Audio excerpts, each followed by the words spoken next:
Assalamu alaikum. Uh, Dear audience, I am Dr. Mohammad Rokunuzzaman. Welcome all of you to today's presentation. Today we will discuss about neuroimaging made easy.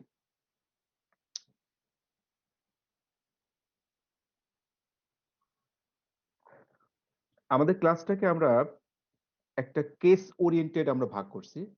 একটা case নিয়ে আমরা discuss করব এবং তারপরে আমরা ওই case অনুযায়ী আমরা ইমেজিংটা কিভাবে আমরা একটা ইমেজিং আমরা কিভাবে রিড করব সেটা আমরা দেখব। তো real case, 73 years old women presented with weeks of memory difficulties, 3 to 4 weeks of memory difficulties, and 10 days history of increasing lethargy, and 3 days history of urinary incontinence. She also complains of mild left-sided weakness and also the rigidity on the left side. A CT scan was done, a non-contrast CT scan was done at the emergency, and this CT scan showing this way.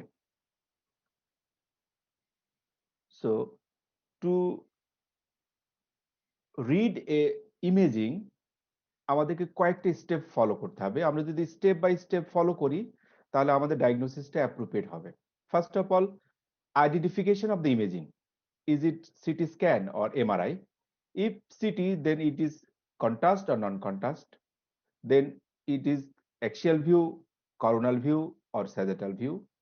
If it is MRI, then it is which sequence of MRI? Either T1, T2, FLAIR, DWI. So it's very vital issues. First of all, identification. Symmetry. তারপরে আমরা mid line বরাবর একটা দাগ টানবো, a line from at the midline, এবং is there any asymmetry? Is there any asymmetry on both sides or any deviation on any side? সেটা আমরা দেখবো সিমেট্রিতে। Then if there is any lesion, যদি কোনো লেশন আমরা যে কোনো পাশে পাই, then we will try to find out its density in case of CT scan or intensity in case of MRI. In CT, we use the term density. Either it is hyperdense, that means more white, isodense, that means normal, and hypodense, that means more black. In case of MRI, we use the term intensity. Either it is hyperintense or hypointense or isointense. Sometimes we need to do contrast agent use. আমাদের কখন কোন contrast agent ইউজের প্রয়োজন হতে পারে, specially to diagnose any tumour or any infection, আমাদেরকে মাঝে মাঝে কন্ট্রাস্ট এজেন্ট ইউজ করা লাগতে পারে। সো সেক্ষেত্রে আমরা প্যাটার্ন অফ ইনহ্যান্সমেন্টটা কেমন সেটা আমরা দেখব, এবং প্যাটার্ন অফ ইনহ্যান্সমেন্টের সাথে সাথে আমরা লোকেশন অফ দ্য লেশন, এটা কন্ট্রাস্টের আগে এবং পরে দুই ক্ষেত্রে is very important, location of the lesion. কারণ সেম লেশন অন ডিফারেন্ট সাইটে যদি থাকে, the diagnosis different. If the lesions at the same lesion, same hyperdense or hyperintense lesion at one side, diagnosis is on, and if the lesion is at another side, the same density, same intensity, but the diagnosis is different. So the location of the lesion is very important. So যখন যে কোনো একটা image আমরা পড়বো, আমাদেরকে এই কয়েকটা জিনিস খেয়াল রাখতে হবে। These 5 things: identification, symmetry, density or intensity, if contrast, then pattern of enhancement, and also location of the lesion. In CT, this is CT scan, যেখানে আমরা সবার বাইরে যেটা আমরা বলি স্কাল বোন হাইপারডেন্স দেখা যায়, স্কাল বোনটা সাদা দেখা যায়, and is a CT scan. It is an axial non-contrast CT scan. That's the basic CT scan. This is a CT scan with contrast. এটা আমরা কিভাবে দেখে বুঝবো? যখন ভাস্কুলার মার্কিংস গুলো অনেক প্রমিনেন্ট থাকবে, সাইনাস গুলোতে কন্ট্রাস্ট এজেন্ট থাকবে, তখন আমরা বুঝতে পারবো it's contrast CT scan. It's a CT based vascular imaging. In CT scan, both CT non contrast and contrast আমরা প্যারেনকাইমাটা ভালোভাবে দেখতে পারি, but to see the vasculature we need to do CT based any angiography. It is called CT angiogram. Sometimes CT perfusion is needed to see the especially the penumbra.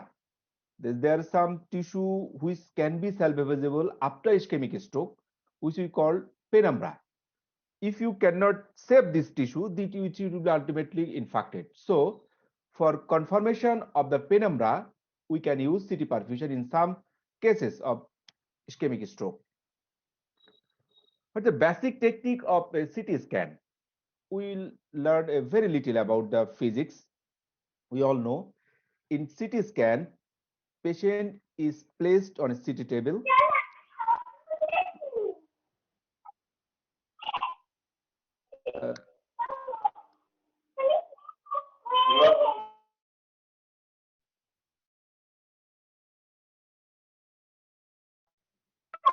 Sir আসসালামু আলাইকুম sir, আপনি একটু unmute করে নিন sir.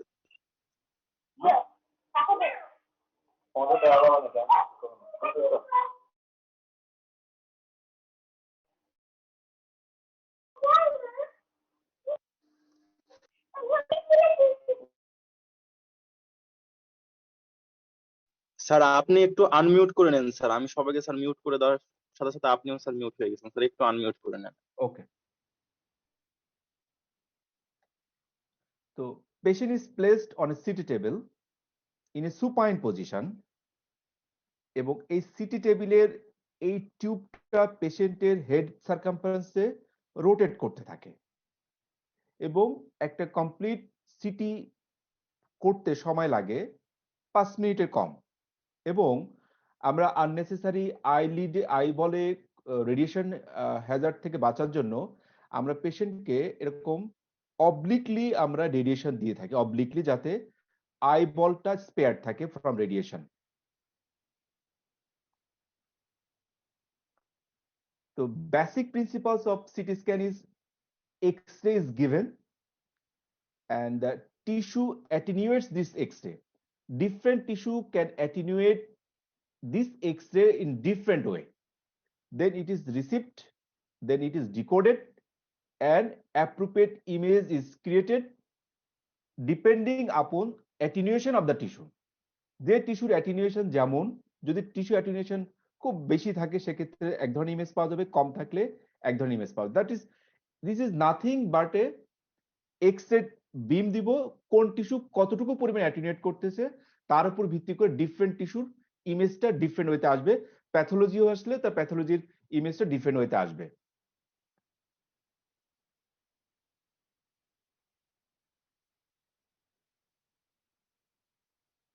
এবং প্রত্যেকটা টিস্যুর এই যে অ্যাটিনুয়েটিং পাওয়ার, এটাকে আমরা হাউন্সফেল ইউনিট বলি বা সিটি নাম্বার বলি অনেকে, হাউন্সফেল ইউনিটস অর সিটি নাম্বার। এবং এই সিটি নাম্বারটা -1000 থেকে শুরু করে +1000। সবচেয়ে কম অ্যাটিনুয়েট করতে পারে হচ্ছে ইয়ার, যার হাউন্সফেল নাম্বার হচ্ছে -1000। সবচেয়ে বেশি অ্যাটিনুয়েশন করতে পারে হচ্ছে bones or mineralised substance, that is calcium, and its Hounsfield number is +1000। এবং অটার বা সিএসএফ এর হাউন্সফিল্ড নাম্বার হচ্ছে 0। ডিফারেন্ট টিস্যুর হাউন্সফিল্ড নাম্বার ডিফারেন্ট। ইয়ারে সবচেয়ে কম -1000, ফ্যাট হচ্ছে -100, so fat will be hypodense. অটারের 0, it is still hypodense. Brain টিস্যুর হাউন্সফিল্ড নাম্বার 40, সো এটা আমরা এটাকে আইসোডেন্স বলতে পারি, আইসোডেন্স। ব্লাডের Hounsfield number 50 to 75, so it is hyperdense. and bones or calcification Hounsfield number 1000 plus, so it is more hyperdense. সুতরাং blood এবং বোনসের হাইপারডেন্সিটি দেখে আমরা কিন্তু শুধুমাত্র হাউন্সফিল্ড নাম্বার দেখে বুঝতে পারি, কারণ বোনসের হাউন্সফিল্ড নাম্বার অনেক বেশি, এই কারণে অনেক বেশি হাইপারডেন্স। ব্লাডের হাউন্সফিল্ড নাম্বার কম, এই কারণে একটু কম হাইপারডেন্স। অনেক সময় আমাদের কনফিউশন লাগে যেটা hyperdensity due to calcification or not blood. সেক্ষেত্রে আমরা এইখানে কার্সর যদি বসাই মেশিনের উপরে, তাহলে এটা হাউন্সফিল্ড নাম্বারটা শো করবে। যদি শো করে যে এটা 100 এর নিচে, তাহলে definitely it's blood. If the Hounsfield number is more than 100 to 1000, then it is definitely not blood, it is calcification.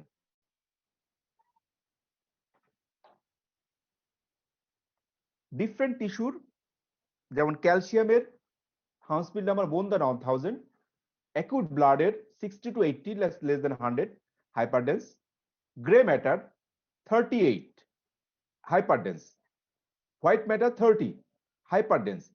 এর একটু কম, এই কারণে দেখা যাচ্ছে যে তার চেয়ে হোয়াইট ম্যাটার চেয়ে গ্রে ম্যাটারটা একটু হাইপার দেখা যায়। সিএসএফ এর 0 to 10 এবং এটা আইসোডেন্স, ফ্যাটের -50 to 80, ইয়ারের -1000। সো প্রত্যেকটা টিস্যুর একটা নির্দিষ্ট হাউসফিল্ড নাম্বার আছে এবং সেটা দেখে আমরা প্রত্যেকটা টিস্যুকে আমরা ডায়াগনোসিস করতে পারি। সো আমরা যদি দেখি সিটি স্ক্যানে লো ডেনসিটি দেখাবে কোন কোন স্ট্রাকচার গুলা, ডেফিনেটলি সিএসএফ। ফ্লুইড, যদি পেশেন্টের কোনো ইডেমা হয়, either cytotoxic oedema or vasogenic oedema, there is accumulation of fluid and fluid shows in CT scan as low density. Air containing any substance will be hypodense. Fat containing any substance or any tumor will be hypodense in CT scan. And what are the structure that is seen hyperdense in CT? That is bone and calcification, blood, especially acute blood, contrast agent. Any contrast agent will show hyperdense in CT. Any metallic foreign bodies will also show hyperdense in CT scan. So this is the basic principle. আমরা city স্ক্যানে window একটা use করে থাকি। একটা হলো parenchymal window, যে কোন টিস্যুটাকে আমি সবচেয়ে ভালোভাবে দেখতে চাই, which tissue is my preference, then we use window. If we want to see the parenchyma well, then we will use parenchymal window. If we want to see the bone and paranasal sinus well, then we will go for bony window. This is a bony window where we can see is there any fracture of any bone, especially post-traumatic, or any problem in the sinus, then it is easily seen in bony window. So যখন আপনি একটা পেশেন্টের তার কোনো injury আছে কিনা দেখতে চাচ্ছেন, পোস্ট ট্রমা বা সাইনাসের প্রবলেম আপনি দেখতে চাচ্ছেন, তাহলে অবশ্যই আপনাকে city scan of brain with বনি উইন্ডো লিখতে হবে। কারণ সিটি স্ক্যান অফ ব্রেন লিখলে অনলি আপনাকে প্যারেনকাইমা উইন্ডো দিবে, but when you asked for bony window, then parenchymal window and bony window both will be given. This is example of parenchymal window and this is a bony window, যেখানে আমরা বনি ল্যান্ডমার্কটা খুব ভালোভাবে দেখতে পাই, কোনো fracture আছে কিনা বা সাইনাস গুলোতে কোনো প্রবলেম আছে কিনা সেটা আমরা খুব ভালোভাবে দেখতে পাবো ইন সিটি স্ক্যান বাই বনি window. This is a non-contrast axial CT scan parenchymal windowing showing there is a large hyperdensity. CT স্ক্যানে আমরা সাধারণত ঠিক অপোজিটটা শো করি। এটা বাম মানে অ্যাকচুয়ালি এটা হচ্ছে ব্রেনের আমার ডান সাইড, মানে মনে রাখতে হবে পেশেন্ট আমার দিকে আছে, সুতরাং আমার লেফট হ্যান্ড সাইড মানে পেশেন্টের right hand side. So there is a hyperdensity over the right cerebral hemisphere, a different এরিয়াতে hyperdensity আছে, and this hyperdensity is not like bone like density, so it most likely blood.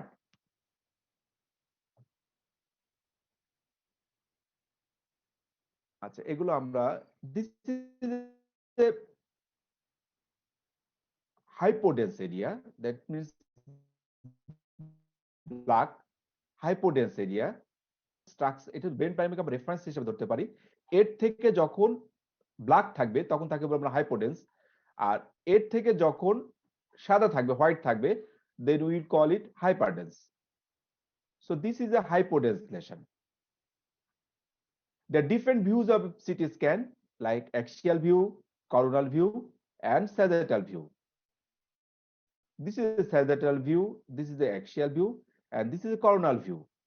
Most pathology we see in axial view, but for specific region, we sometimes advise the axial and coronal view, especially when you want to see any pathology in the craniovertebral junction, any craniospinal cord junction, any pathology in the above the corpus callosum, or any pathology to locate the lobe of the lobe very easily, then we can, in any pathology in the pituitary gland, we will advise a coronal or a sagittal view.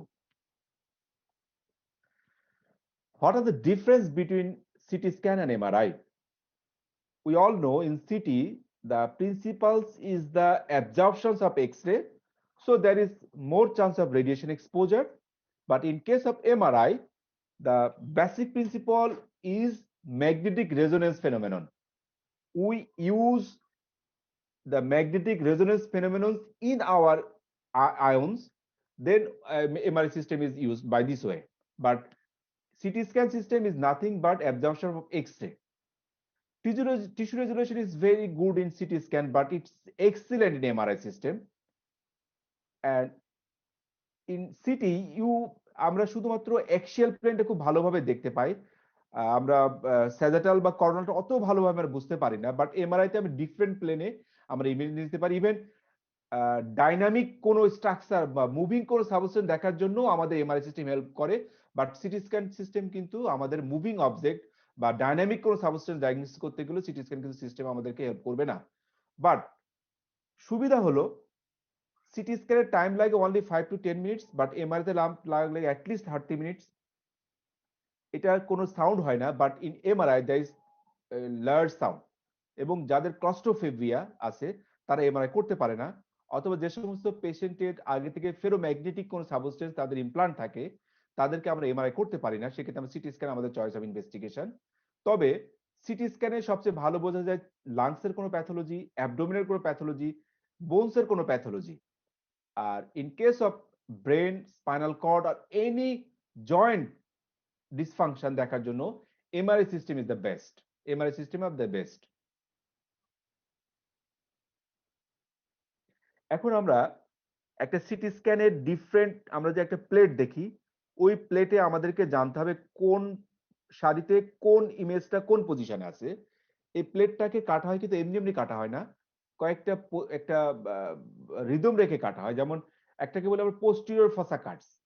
Posterior ফসা কাটসে তিনটা লেভেলে কাটা হয়: above the foramen Magnum level, at the level of fourth ventricle, and above the fourth ventricle level এটাকে বলে posterior fossa cuts, and at the level of the tentorium there is a cuts that is called tentorial cuts, and there is three cuts in the supratentorial section, that is third ventricular level, at the level of the lateral ventricles, and above the level of the lateral ventricles. So আমরা যে ইমেজগুলো দেখবো একটার পর একটা সারিতে ইমেজগুলো দেখি আমরা city স্ক্যানে, এগুলো কিন্তু এই কতগুলো কাট করে করে আমরা প্রত্যেকটা স্ট্রাকচার যাতে আমাদের মিস না হয় সেটার জন্য কিন্তু আমরা এই সেকশনটা করি।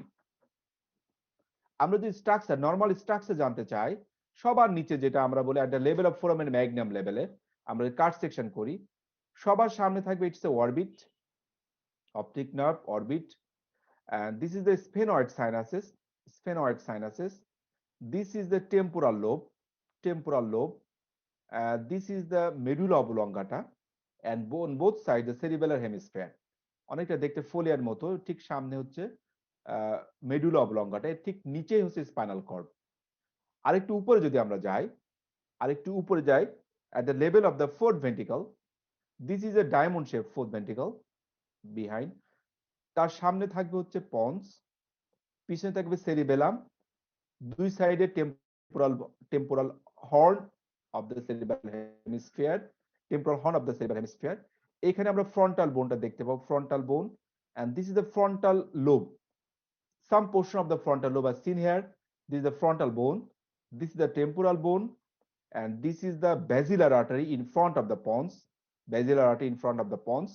This is the diamond shaped fourth ventricle, and on behind this the cerebral hemisphere. আমরা যদি আরেকটু উপরে যাই, ফোর্থ ভেন্ট্রিকল একটু উপরে যাই, তখন আমরা একই রকম ফ্রন্টাল লোবটা আমরা খুব ভালোভাবে দেখতে পাচ্ছি। এবং this is the sylvian fissure, and this is also the temporal lobe is also seen here. This is the fourth ventricle now seen here, and on behind the cerebral hemisphere, and this is the midbrainটা দেখতে অনেকটা এরকম খাস কাটা মতো থাকে, সামনে থেকে এরকম ক্রস থাকে। পন্সটা যেমন দেখতে ছিল সামনে থেকে এলিভেটেড, আর মিডব্রেনটা দেখতে সামনে খাস কাটা, এবং এর সামনেই থাকে হচ্ছে এর ঠিক সামনে থাকবে সুপ্রাসেলার যে সিস্টার্ন, যে এখানে পিটুইটারি গ্ল্যান্ডের যে সিস্টার্নটা সেটা এখান থেকে দেখা যাবে, ঠিক মিডব্রেনের ঠিক সামনেই সিস্টার্নটা। আমরা আরেকটু উপরে উঠলে ফোর্থ ভেন্ট্রিকলের উপরে যদি আমরা দেখি তাহলে আমরা দেখতে পাবো this is the fox cerebri, this is the frontal lobe, and this is the frontal horn of the third ventricle, frontal of the lateral ventricle, and this is the third ventricle, and this is the এটাকে আমরা বলি এটা হলো mid brain. Mid brain ঠিক পিছনে থাকে কর্ডিজেমিনাল system. These are the subarachnoid space. This is called cordigeminal cistern. This is also subarachnoid space. In case of subarachnoid hemorrhage, we will see this structure. Is there any blood? Is there any blood here or not? So it's very important for to diagnose the subarachnoid hemorrhage. This also the cerebellum also seen here. Folia-like structure. এটা দেখে আমরা cerebellumটা বুঝতে পারি cerebellumটা। এরপরে যদি আমরা যাই তখন আমরা দেখতে পাচ্ছি at the level of the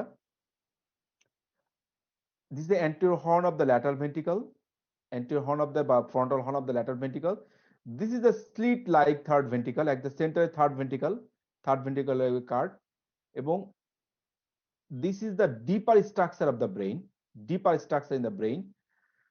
ঠিক থার্ড ভেন্ট্রিকলের সাথে থাকে thalamus. This is the thalamus on both side thalamus. This is the internal capsule. This is the anterior limb, genu, and the posterior limb. And this is the caudate nucleus head. And this is globus pallidus and putamen. And বাইরে আমরা external capsule, insular cortex আমরা পরের সেকশনগুলোতে আলো ভালোভাবে বুঝতে পারবো। So deep structure যদি আমরা দেখি থার্ড ভেন্ট্রিকুলার ঠিক দুই পাশে থাকবে থ্যালামাস, এখানে কর্ডেট নিউক্লিয়াসের head, this is the anterior limb, genu and posterior limb of the internal capsule, this is the globus pallidus and putamen, this the external capsule and insular শেষের দিকে যাচ্ছে পিছনের দিকে।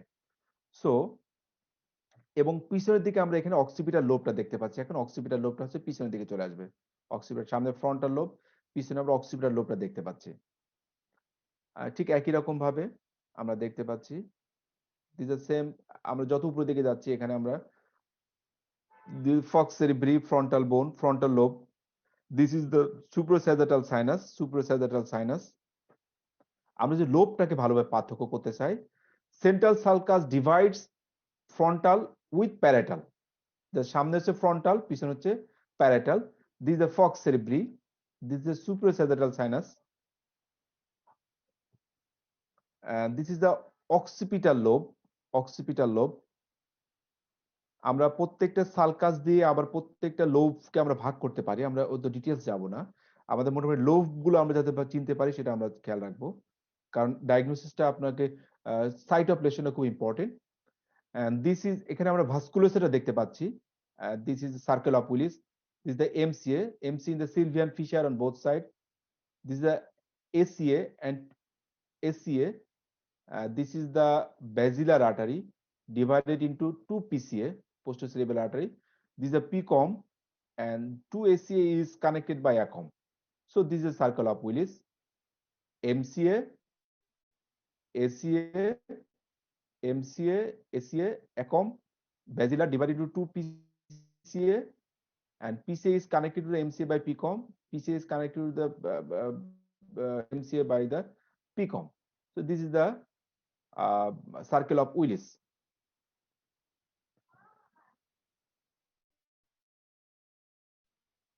So these all are seen here. Ventricles. This is the caudate nucleus head. This is the globus pallidus and putamen. This is the internal capsule. This is the insula, and also the anterior temporal lobe is also seen here. If we compare it with the MRI, in MRI, the gray-white matter is well differentiated. That is not possible easily in CT scan. This is the MRI. MRI কে আমরা city scan থেকে কিভাবে পার্থক্য করতে পারি? City স্ক্যানে সবার বাইরে থাকে hyperdense skull বোন, কিন্তু এমআরআই তে এই স্কাল বোনটা দেখা যায় না। এটাকে যে কালো যেটা দেখা যাচ্ছে, কালো hypo intense, that is skull বোন। স্কাল বোনটা আমরা বোনস এমআরআই তে আমরা সাধারণত কালো দেখি, ফ্যাট গুলো এমআরআই তে আমরা সাদা দেখি। যেমন দিস আর দ্য স্কাল্প টিস্যুতে ফ্যাট থাকে অনেক, so it is hyper intense. But in case of CT scan, scalp tissue সাধারণত দেখা যায় না, খুব বেশি সোয়েলিং না থাকলে স্কাল্প টিস্যু আমরা দেখতে পাই না। বাট এমআরআই তে সবার বাইরে সাদাটা দেখি আমরা, that is nothing but the scalp tissue, and the bones is seen here as hypo intensity, এবং এখানে গ্রে ম্যাটার এবং হোয়াইট ম্যাটার খুব সুন্দরভাবে আমরা আলাদাভাবে পার্থক্য করতে পারি। This is also in MRI.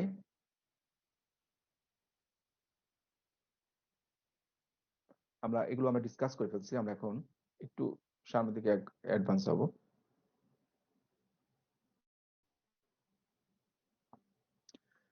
এই জিনিসটা আমাদের খুব ভালোভাবে জানতে হবে। This is the cistern of brain, this is the interpeduncular cistern. This section is at the level of the midbrain. There is the interpeduncular cistern. This is called crural cistern. This is ambient cistern, and this is the chordiseminar cistern. And this is the Sylvian cistern, interhemispheric fissure, interhemispheric cistern.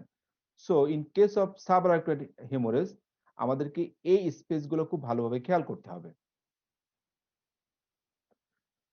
তো আমরা আমাদের পেশেন্টের কাছে আমাদের আবার back করি।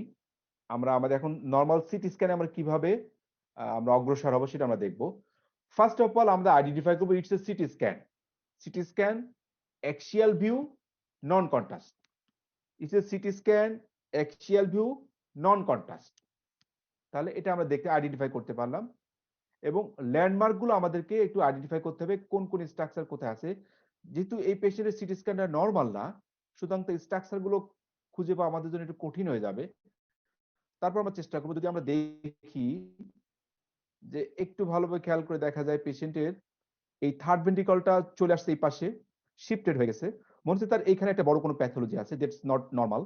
তো আমরা প্রথমে আসি আইডেন্টিফাই দ্য ল্যান্ডমার্ক গুলো দেখার জন্য। This is the thalamus, caudate nucleus, internal capsule, lentiform nucleus, insula. And এই পাশেটা দেখা যাচ্ছে শিফট হয়ে এই পাশে চলে আসছে অনেকটা, যে এখানে ডেফিনেটলি কোনো প্যাথোলজি আছে, প্যাথোলজির কারণে এটা শিফট করে এই পাশে নিয়ে আসছে আর কি। তাহলে ফার্স্ট আমরা আইডেন্টিফাই করতে পারলাম, আমাদের ফার্স্ট আইডেন্টিফিকেশন যে এটা সিটি স্ক্যান, নন কন্ট্রাস্ট, প্যারেনকাইমাল ভিউ এবং নরমাল স্ট্রাকচার গুলো আমরা আইডেন্টিফাই করলাম। এখন এরপরে আমরা দেখবো সিমেট্রি। সিমেট্রি দেখার জন্য অবশ্যই আমাদেরকে মিড লাইন আমাদের আঁকতে হবে। মিড লাইনটা ঠিক সামনে থেকে পিছন দিকে একটা আরবিট্রারি লাইন আমরা টানবো, দেখবো যে মিড লাইনটা একদম মিড লাইন বরাবর আছে কিনা, কোন দিকে শিফটেড আছে কিনা।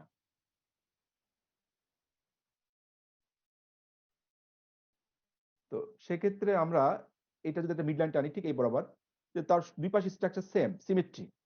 আমরা নিচের দিকেও একটা আরবিট্রারি লাইন টানবো, এখানে দেখলাম সিমেট্রিক্যাল। কিন্তু আমাদের এই পেশেন্টের আমাদের এই সিটি স্ক্যানে দেখেন, এই সিটি স্ক্যানের তার মিড লাইনটা কিন্তু তার লেফট সাইডে deviated. So there may be some pathology here that pushes this midline to the left side. A right side there should be some pathology that pushes the midline to the left side. এখানে দেখা যাচ্ছে একটা hyperdense একটা semilunar একটা lesson এখানে আছে, যেটাকে বলে আমরা সাবডুরাল হেমাটোমা, যেটা এটাকে পুশ ব্যাক করছে লেফট সাইডে। This is also CT scan. এখানেও মিডলাইনটা shifted to the left side, but in this case there is a diffuse hypodensity over the right cerebral hemisphere. Diffuse hypodensity, এই diffuse hypodensity যেটা, এটার কারণে তার মিডলাইনটা left সাইডে পুশিং হয়েছে, সো মিডলাইন ইজ শিফটেড। এটা যদি আমরা খেয়াল করি ভালোভাবে, এটা নিচের দিকের ভিউ, এখানেও কিন্তু মিডলাইনটা কিন্তু নিচের দিকে শিফট হয়ে গেছে। একটু যদি আমরা ভালোভাবে খেয়াল করে দেখবো যে এই মিড লাইনটা কিন্তু লেফট সাইডে শিফট হয়ে গেছে এবং মোস্ট লাইকলি এখানে কোনো প্যাথোলজি ইজ দেয়ার। সুতরাং দেখা যায় অনেক সময় প্যাথোলজি আমরা ভালোভাবে বুঝতে পারতেছি না, অনেক সময় মিড লাইন শিফট দেখেও আমরা মাঝে মাঝে প্যাথোলজি সাসপেক্ট করতে পারি। যেমন এখানে প্যাথোলজিটা অত বেশি not so marked, but the mid line is shifted to the left side, so maybe there some pathology here that pushes this mid line. এখানে দেখেন দুই পাশে সিমেট্রি না, এখানে some pathology there that makes it asymmetrical. So আমাদের পেশেন্টের ক্ষেত্রে যে সিটি স্ক্যান আমরা দেখছিলাম, সেই পেশেন্টের সিটি স্ক্যান দেখছি is it symmetrical or asymmetrical? Definitely is asymmetrical. And what is the cause of this asymmetry? The cause of the asymmetry is there is a mixed density lesion. There is a large mixed density lesion. Some are hyperdense, some are hypodense lesion. This mixed density lesion pushes this midline to the left side. So it's not symmetry, it's asymmetry. এখন আমরা আসবো লেশনটার density দেখার জন্য। লেশনটা হতে পারে hyperdense হতে পারে অথবা হাইপোডেন্স হতে পারে। If the lesion is hyperdense, it may be either calcification or blood or due to bone. So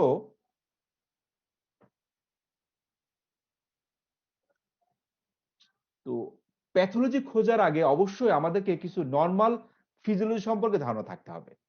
কিছু কিছু নরমাল হাইপারডেন্সিটি কিন্তু কিছু কিছু হাইপারডেন্সিটি নরমাল হতে পারে, যেমন পিনিয়াল গ্ল্যান্ড। পিনিয়াল গ্ল্যান্ডে হাইপারডেন্সিটি কিন্তু নরমাল। পিনিয়াল গ্ল্যান্ডে হাইপারডেন্সিটি ইজ নরমাল। বেজাল গ্যাংলিয়াতে মিডিলেস পার্সেন্টেজ যদি ক্যালসিফিকেশন থাকে, ইটস অলসো নরমাল। বেজাল গ্যাংলিয়াতে মিডিলেস পার্সেন্টেজ ক্যালসিফিকেশন থাকে, ইটস অলসো নরমাল। করেড প্লেক্সাসে যদি হাইপারডেন্সিটি থাকে, ইটস অলসো নরমাল। সো আমাদেরকে অবশ্যই এই ধরনের হাইপারডেন্স লেশন, এগুলো আইদার ফিজিওলজিক্যাল আর প্যাথোলজিক্যাল, এটা অবশ্যই আমাদেরকে প্রথমত আগে বুঝতে হবে যে পিনিয়াল গ্ল্যান্ড, বেজাল গ্যাংলিয়াতে, করেড প্লেক্সাসে যদি কোনো হাইপারডেন্স লেশন আমরা পাই, তা আমরা বলতে পারি it's a normal, it's age related.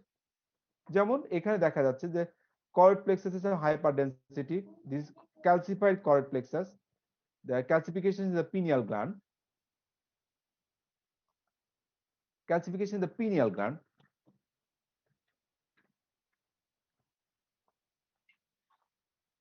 But is this calcification is normal? These are some hyperdense lesion. There's some hyperdense lesion.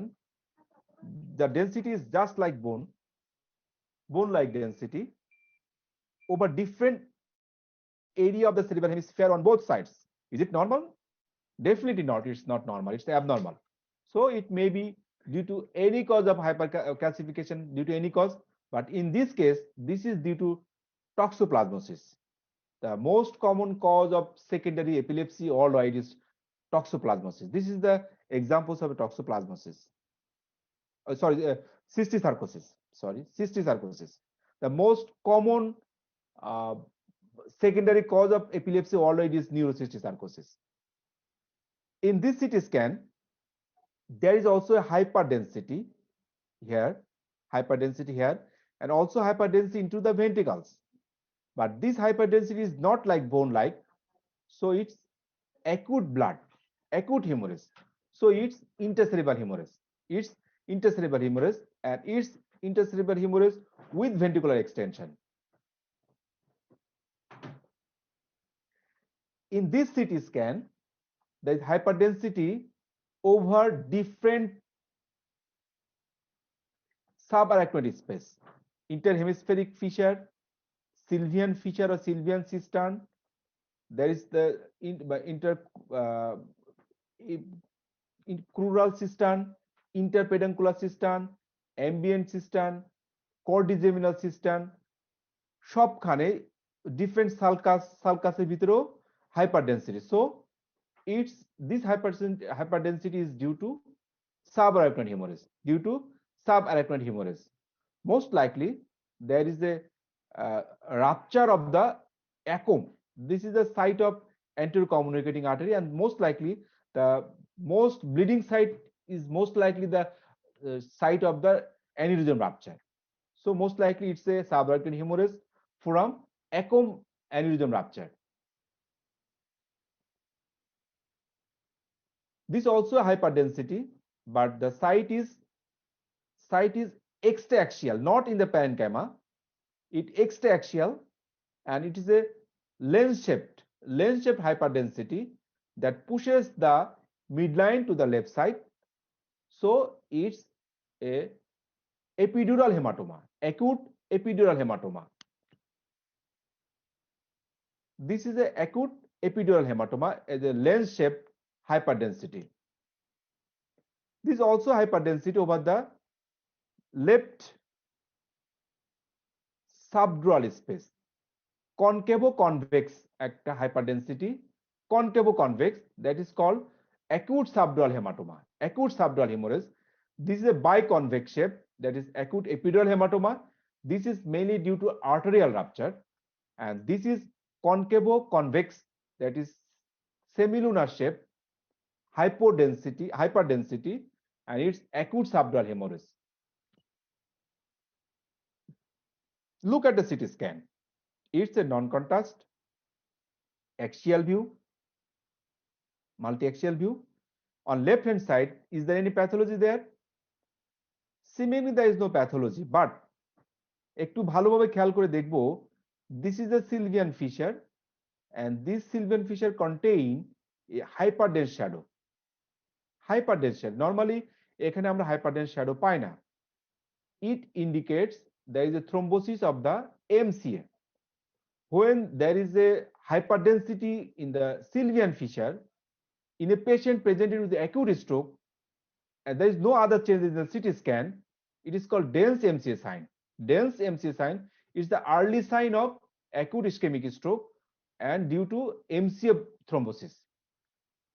On the right hand side আমরা কি দেখতে পাই এখানে, মোস্ট লাইকলি এটা নরমালি মতো মনে হচ্ছে, বাট আপনি যদি ভালোভাবে খেয়াল করেন, ইটস এ মিড ব্রেন ঠিক সামনে এখানে there is a basilar artery. Normally basilar artery আমরা ছোট দেখতে পাই, যখন এটা লার্জ দেখা যাচ্ছে, একটা হাইপারডেন্স লেশনের মতো দেখা যাচ্ছে, it's called dense basilar artery sign. It also indicate acute ischemic stroke of the acute stroke from the basilar artery thrombosis. This is called dense MCA sign. This is called dense basilar sign. These all are the signs of early signs of acute ischemic stroke. And now এতক্ষণ আমরা hyperdense নিয়ে কথা বললাম। Hyperdense সাদা খুব সহজে বোঝা যায়, সাদা, কিন্তু কালো চেনা কিন্তু খুব কঠিন। সো আমাদেরকে হাইপোডেন্স স্ট্রাকচার গুলো চিনতে হবে খুব সতর্কতার সাথে। Usually in CT scan, the hypodense lesions are due to any chronic lesions, any kinds of fluids, any cyst, any edema, that all are hypodense in CT scan. কারণ যে সমস্ত জায়গায় ফ্লুইড থাকে, অটার মানে সিএসএফ এর মতো, সিএসএফ মানে হচ্ছে তার ডেনসিটিটা কম, কালো। So any fluid containing substance, যেটা ক্রনিক কোনো লেশন থেকে হতে পারে, অথবা কোনো ইডেমার কারণে হতে পারে, অথবা সিস্টিক কোনো কম্পোনেন্ট, সিস্টিক কোনো টিউমারের কারণে হতে পারে, সবগুলো সিটি স্ক্যানে হাইপোডেন্স দেখাবে। তো প্যাটার্ন অফ হাইপোডেন্সিটি দেখেও কিন্তু আমরা ডায়াগনোসিস করতে হবে যে কোনটা ডায়াগনোসিস কি। আমরা দেখতে পাচ্ছি যে এখানে একটা লার্জ হাইপোডেন্স এরিয়া আছে এখানে, that attach to the frontal horn of the lateral ventricles এর সাথে, মনে হচ্ছে ল্যাটারাল ভেন্ট্রিকলসটা অনেক বড় ইনলার্জমেন্ট বা এর সাথে একটা বড় area hypodensity, but this density is most likely CSF like ডেন্সিটির মতো। সিএসএফ ডেন্সিটি যেমন, এর ডেন্সিটি তেমন। So it's a chronic lesion, most likely from old MC infarction that changes into encephalomalacic changes there, and there's some fluid there, so it seems like a more hypodense area.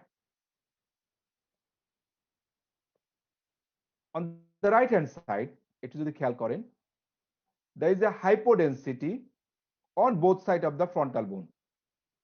The density is just like CSF like density, so it's also a encephalomalacic change. এইখানে যদি আমি খেয়াল করি তাহলে দেখবো এটা একটা vascular territory follow করছে, এমসিএ টেরিটরি ফলো করছে। সো ইটস এ ইসকেমিক স্ট্রোকের পেশেন্টের একটা এনসেফালোম্যালাসিক চেঞ্জ হয়ে এই ধরনের চেঞ্জ আসছে, but this does not follow any vascular territory, and this is the common site of any head injury. So it's most likely post head injury any contusion that turns into encephalomalacia. So আমরা এটা দেখে কিন্তু খুব সহজে বুঝতে পারবো যে মাঝে মাঝে it seems difficult, but most of the case to see the location and pattern we can identify the underlying cause, though the density is same. দেখেন দুই পাশে দুইটা density same, but diagnosis is different. যদি এই patient আসে আপনি তাকে কিন্তু অ্যাসপিরিন দিতে হবে, কিন্তু এই পেশেন্ট যদি আসে তাকে কিন্তু আপনি অ্যাসপিরিন দিতে পারবেন না, কারণ এর আগে তো ওল্ড স্ট্রোক ছিল, সুতরাং তাকে সে অ্যাসপিরিন পাবেই, কিন্তু এটা তো একটা হিমোরেজ ছিল। সুতরাং আপনাকে প্যাটার্ন অফ এনসেফালোম্যালাসিয়া কোথায় আছে সেটার উপর ভিত্তি করে মাঝে মাঝে আপনাকে ডিসিশন নিতে হবে। This is also hypodensity, that just like CSF like density, and most likely it's extraaxial. মনে হচ্ছে ব্রেন প্যারেনকিউমার বাইরে একটা ওয়েল ডিফাইন্ড একটা লেশন, ওয়েল ডিফাইন্ড, কত সুন্দরভাবে ওয়েল ডিফাইন্ড। কিন্তু এখানে দেখেন একটা ইরেগুলার মার্জিন ছিল, এখানে একটা irregular margin, but in this case that is well marginated in the Sylvian fissure. In the Sylvian ফিশারে একটা large hypodense just like CSF like density, and it's most likely frontotemporal arachnoid cyst. Frontotemporal arachnoid cyst. Look at the CT scan. What do you see? What do you see here? The midline structure is more or less same. There is no shifting yet, but on the right hand side, there is a hypodense area throughout the MCA territory. Right hand side hypodensity, but left hand side normal. তাহলে এখানে MCA টেরিটরিতে একটা হাইপোডেন্সিটি আমরা দেখতে পাচ্ছি ভালোভাবে খেয়াল করলে, large একটা hypodense area. On the right hand side, এখানে এই সিটি স্ক্যানে কি দেখতে পাচ্ছি আমরা? এখানে দেখতে পাচ্ছি আমরা একটা মিক্সড ডেনসিটি লেশন, এবং মিড লাইনটা একটু শিফটেড হয়েছে towards the left side, and there is a mixed density lesion. There is a hyperdense লেশনের ভিতরে একটা সেন্টার একটা hypodense area surrounded by hypodense area, surrounded by hypodense area. কিন্তু এই হাইপোডেন্স আর এই হাইপোডেন্স কি same? Not like same.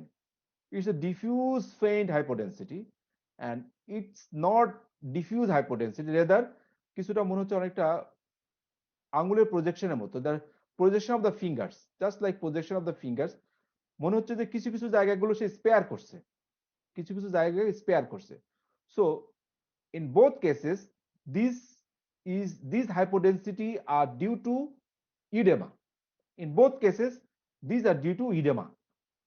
But on the left hand side, this edema is due to cytotoxic edema from infarction, and this edema is due to vasogenic edema, due to any other cause of vasogenic edema. Either maybe it's a primary brain tumor or secondary brain tumor or any abscess or any hypertensive urgency or emergency that can cause আমি সেটা pathology জানি, আমি এখন এই pattern of হাইপোডেন্সিটিকে আমরা যখন পাবো সেটাকে আমরা বলবো ইটস ডিউ টু ভেজোজেনিক ইডেমা। আর যখন এরকম ডিফিউজ বোথ কর্টেক্স এবং মেডুলা সব ইনভলভমেন্ট থাকবে, তখন সেটাকে বলবো আমরা একটা সাইটোটক্সিক ইডেমা। বাট যখন অনলি সাবকর্টিক্যাল, অনলি হোয়াইট ম্যাটারটা এবং কর্টেক্সটা স্পেয়ার করবে, এই ধরনের ইডেমাকে বলে আমরা ভেজোজেনিক oedema.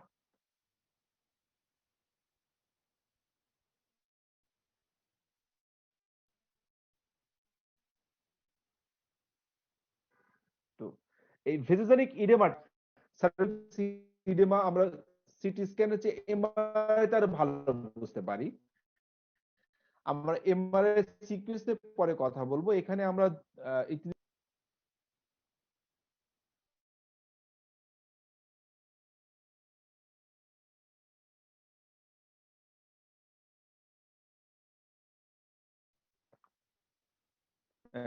this MRI is called is a T2 weighted image.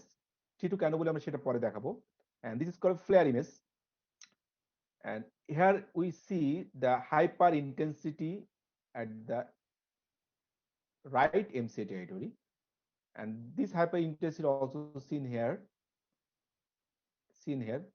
তো আমরা ফ্লেয়ার ইমেজটা আরো বেশি ভালো বোঝা যায় এই ইডেমাটা বোঝার জন্য, কারণ এখানে দেখা যায় যে কিছু সালকাসের ভিতরে হাইপার ইন্টেন্স থাকার কারণে আমরা কোন কোন এরিয়াটা হাইপার ইন্টেন্স সেটা ভালোভাবে বুঝতে পারি না, আমাদেরকে কনফিউজ করে দেয়।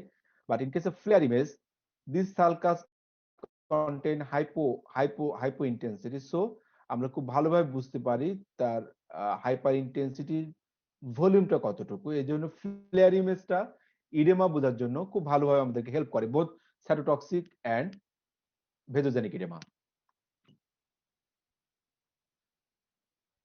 These examples of a vasogenic edema, you have seen there is a lesion here surrounded by finger-like projection, hypodensity in CT scan. In T2 weighted image, the lesion is here surrounded by finger-like projection, sparing the cortex. that is gray matter is spared, subcortical and white matter hyper intensity is features of vasogenic edema, finger-like projection. And this also CT scan of that patient and T2 weighted image and the FLAIR image showing the vasogenic edema. So edema is very easily shown in FLAIR image. তো MRI sequence গুলো কি কি আছে আমরা এতক্ষণ CT scan নিয়ে কথা বললাম, আমরা এখন এমআরআই তে আসবো। আমরা সিটি স্ক্যানের বেসিক নিয়ে কথা বললাম, এখন আমরা এমআরআই নিয়ে কথা বলবো। The sequences like T1 weighted image, T2 weighted image, FLAIR image, T1 contrast, DWI image, ADC image, gradient echo image, some MR based vascular imaging যেটা আমরা সিটি স্ক্যানে দেখলাম সিটি এনজিওগ্রাম, সিটি ভেনোগ্রাম, এখানে MR angiogram, MR venogram. CT scan থেকে MRI আমরা কিভাবে পার্থক্য করতে পারি সেটা আমরা আগে ডিসকাস করছি। এখন কি কি সিকোয়েন্স আমরা আসছে, প্রথমে আসে আমরা টি ওয়েটেড ইমেজ এবং টি2 weighted image. These are the basic sequence of a MRI. The basic principles here is that time repetition is short, time echo is short. আমরা এটা ডিটেইলস যাব না। তো এখানে দেখা যায় যে টাইম এবং এটা কম্পিউটারের টাইম রিপিটেশন এবং টাইম ইকোটাকে যদি টাইমটাকে আমি শর্ট করে দিই তখন টিআর ইমেজটা আসে।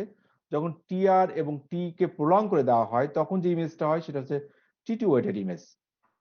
This is a T1 weighted image এবং T1 weighted image আমরা ইউজুয়ালি নিউরো অ্যানাটমি বোঝার জন্য আমরা ইউজ করে থাকি। কন্ট্রাস্ট এজেন্ট শুধুমাত্র আমরা T1 weighted ইমেজে দিতে পারবো। সুতরাং আমাদের ধারণা থাকতে হবে যদি আমরা কোনো কন্ট্রাস্ট দিতে চাই এমআরআই তে অবশ্যই T1 weighted ইমেজে আমরা কন্ট্রাস্ট দিতে পারবো, অন্য কোনো ইমেজে আমরা কন্ট্রাস্ট দিতে পারবো না। T1 weighted ইমেজ কিভাবে আমরা বুঝতে পারি যে সিএসএফটা থাকবে কালো black hypo intense, grey matter grey, white matter white. Gray matter gray, white matter white, CSF is black. It is T1 weighted image. It's the image to see the neuroanatomy and also it is used to use the contrast agent.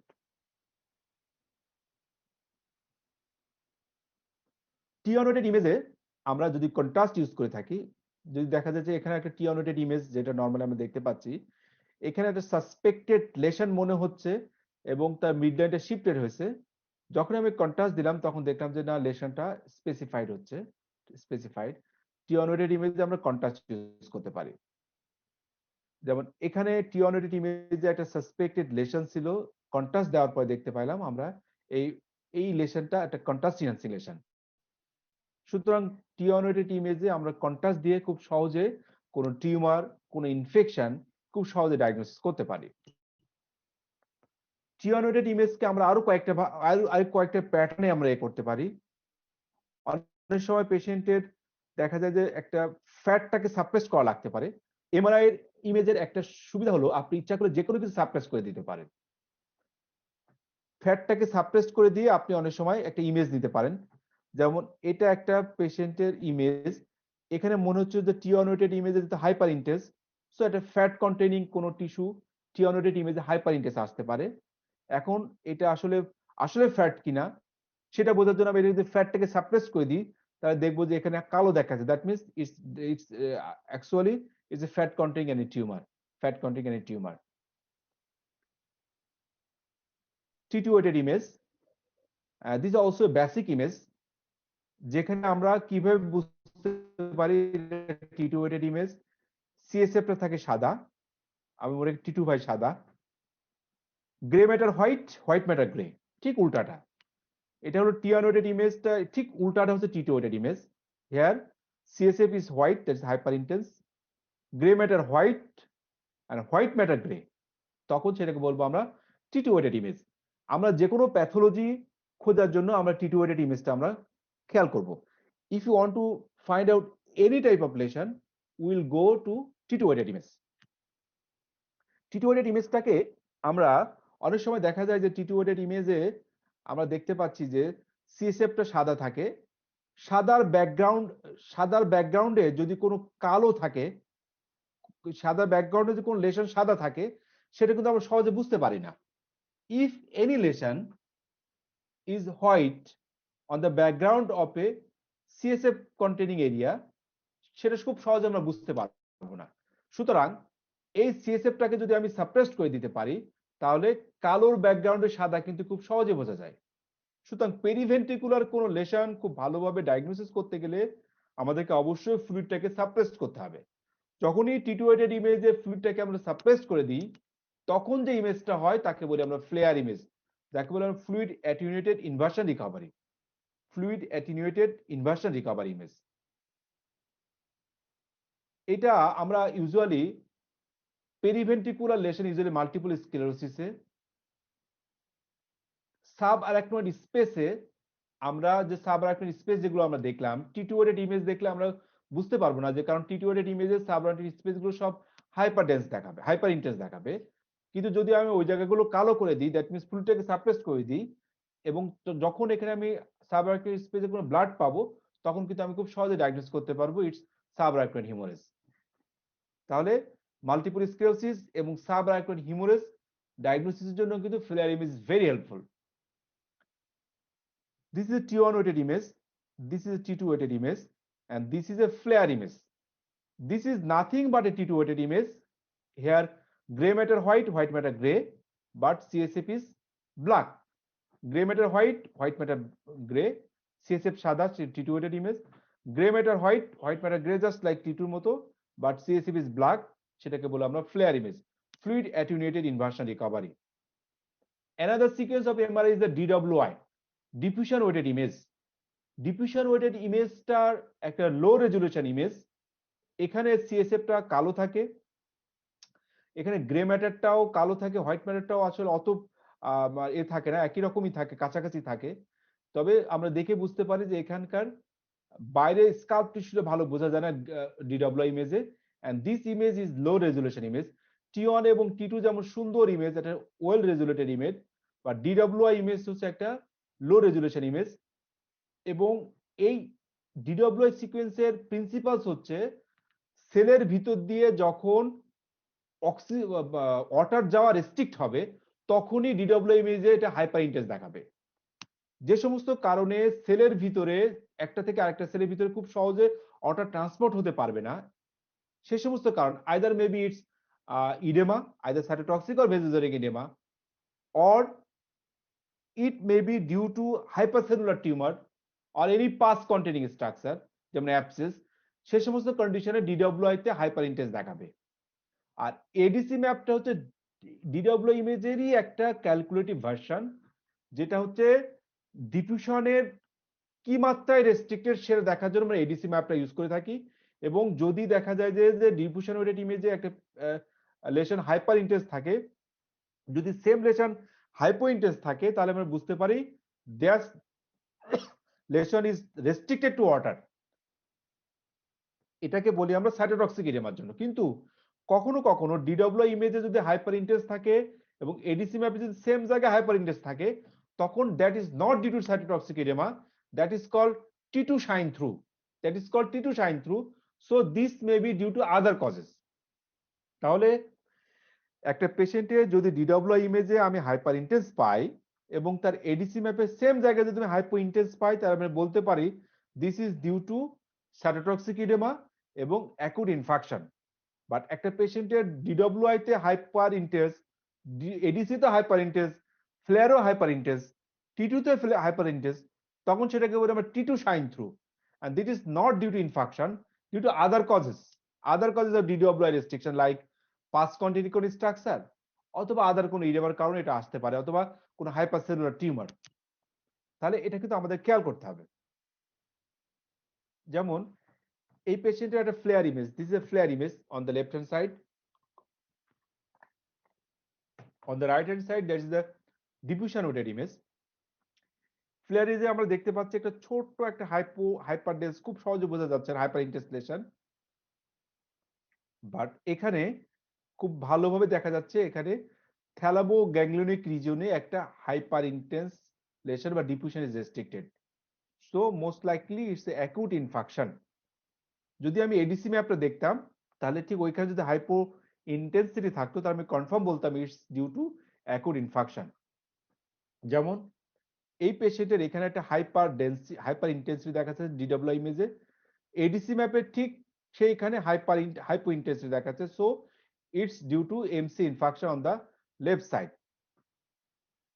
ডিডব্লিউআই থেকে ADC ম্যাপটা আমরা পার্থক্য করতে পারি, ডিডব্লিউআই তে যেমন সিএসএফটা কালো থাকে আর এখানে থাকে সিএসএফটা সাদা, এবং এটা দেখতে অনেকটা খাসকাটা খাসা মনে হচ্ছে একটা আর্টিফিশিয়াল একটা ম্যাপিং, এর নাম হচ্ছে এডিসি ম্যাপ। এখানকার একটা ক্যালকুলেটিভ ভার্সন হচ্ছে একটা এডিসি ম্যাপ, আলাদা কোনো ইমেজ প্রয়োজন হয় না, এটাকে আমরা কম্পিউটারাইজ করে আমি এডিসি ম্যাপ নিয়ে আসতে পারি।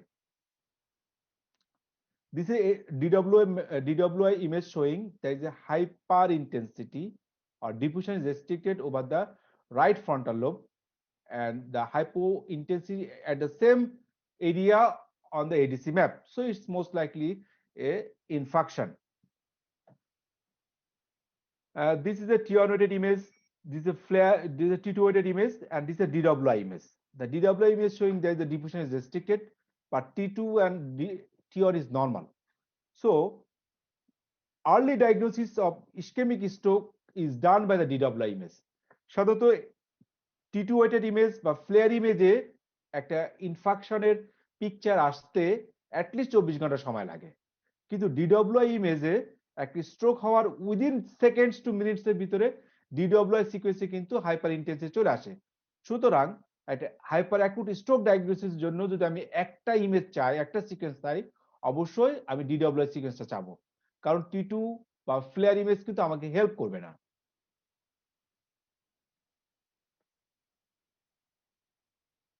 আচ্ছা, another sequence is a gradient eco.